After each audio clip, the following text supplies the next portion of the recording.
Es momento de nuestro segmento de recomendaciones médicas y quiero recordarle a todos nuestros televidentes que en este momento estamos en Facebook Live.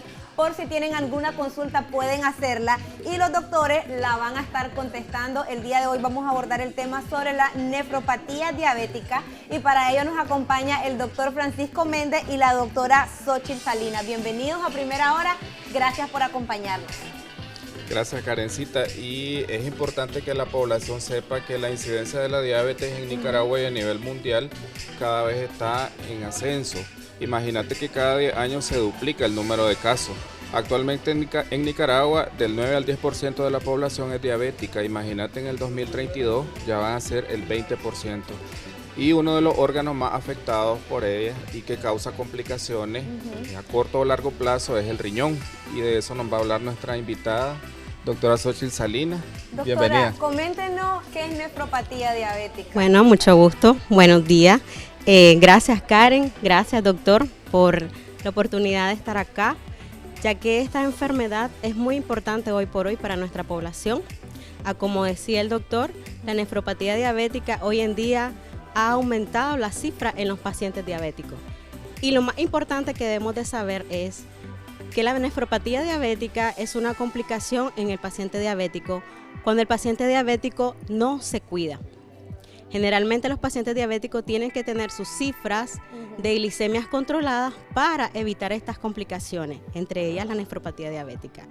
Como ya habíamos mencionado, la nefropatía diabética es una alteración en la función de nuestro riñón. Nuestro riñón va dejando de funcionar gradualmente y al final vamos a terminar con daños renales severos. Entre ellos, uno de los tratamientos es la hemodiálisis. Karencita, es importante también que la gente sepa de que una vez que el paciente es diagnosticado como diabético, es muy probable que haya daño, aunque sea leve, a la función del riñón. Y esto se va a ir complicando según la tasa de filtración glomerular que va disminuyendo y hay una escala, doctora, que es la escala de Cadigo. ¿En qué se basa esa clasificación de Cadigo en el paciente diabético?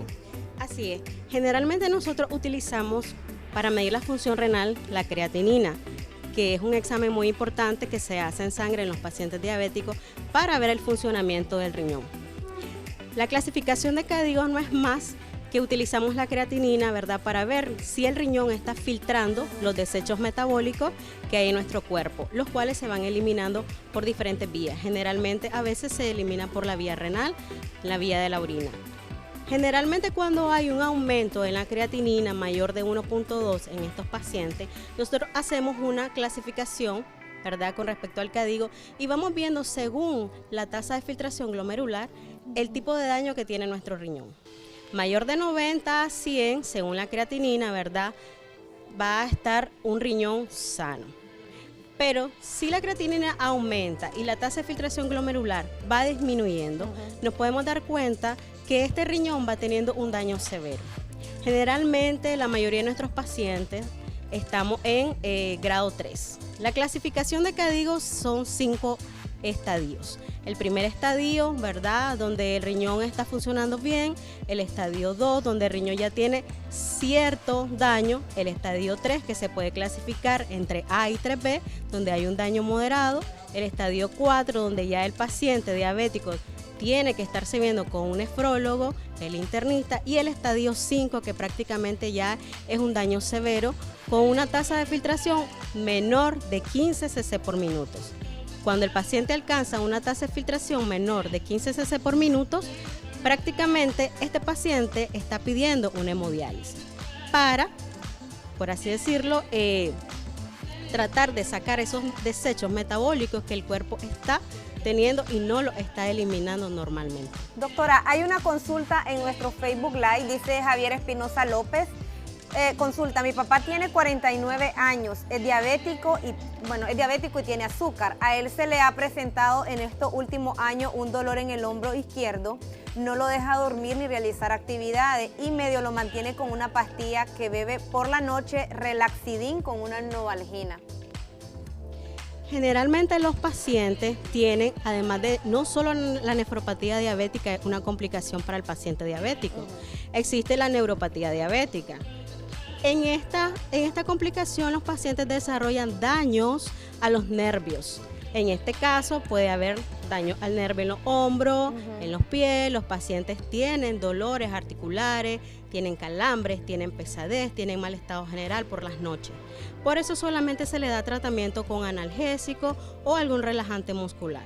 En este caso habría que ver si el paciente tiene los controles de glicemia bien, porque eso es lo más importante.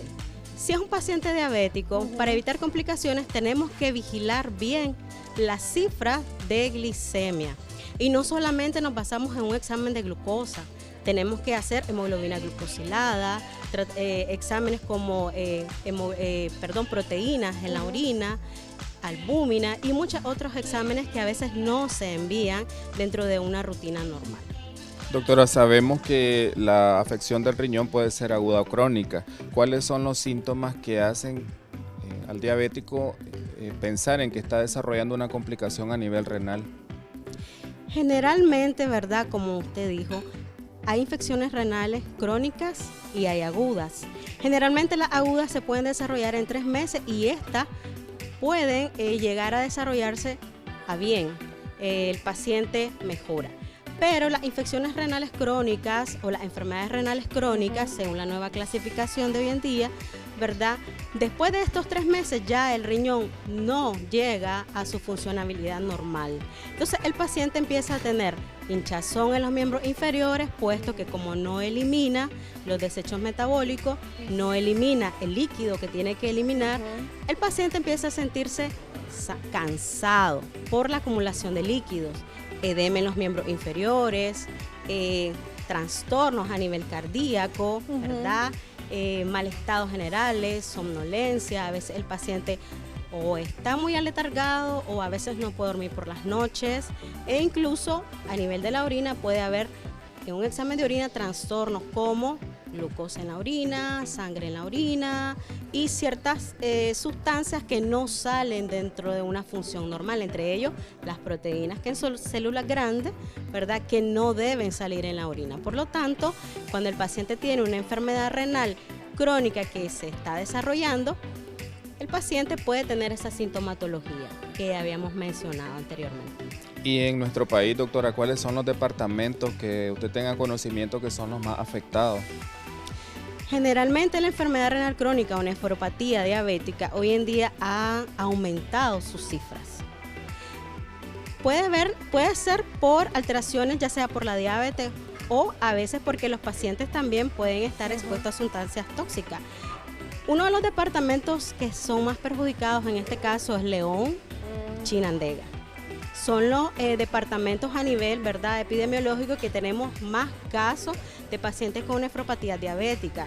Generalmente la mayor parte de pacientes son entre la edad de 50 y 60 años y son el sexo masculino. De hecho, también hay cifras entre el sexo femenino, pero generalmente siempre es el sexo masculino el que está siempre en cifras más altas que el ¿Podríamos sexo decir femenino. que el peso corporal de la persona afecta o es podríamos decir, un factor de riesgo para tener nefropatía diabética?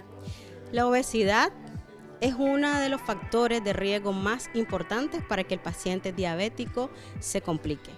Por eso es que nosotros hablamos mucho de la dieta saludable en el paciente diabético. Es uno de los pilares fundamentales para que el paciente diabético no se descompense, puesto que vamos a prevenir muchas complicaciones.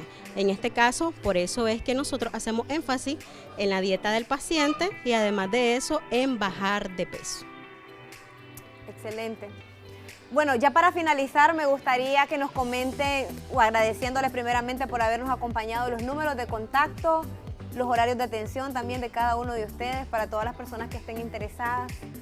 Ok, mi número es 8711-3106. Claro, generalmente mis consultas son privadas, puesto que también estoy en la parte investigativa y administrativa, ¿verdad?, en la Universidad Central de Nicaragua, viendo la parte académica de los estudiantes de medicina y por lo tanto siempre es previa cita. Doctor. Mi número de teléfono es el 8815-3466, laboro para el Hospital Bolonia de Cermeza y también atiendo en mi casa, en Masaya y a domicilio.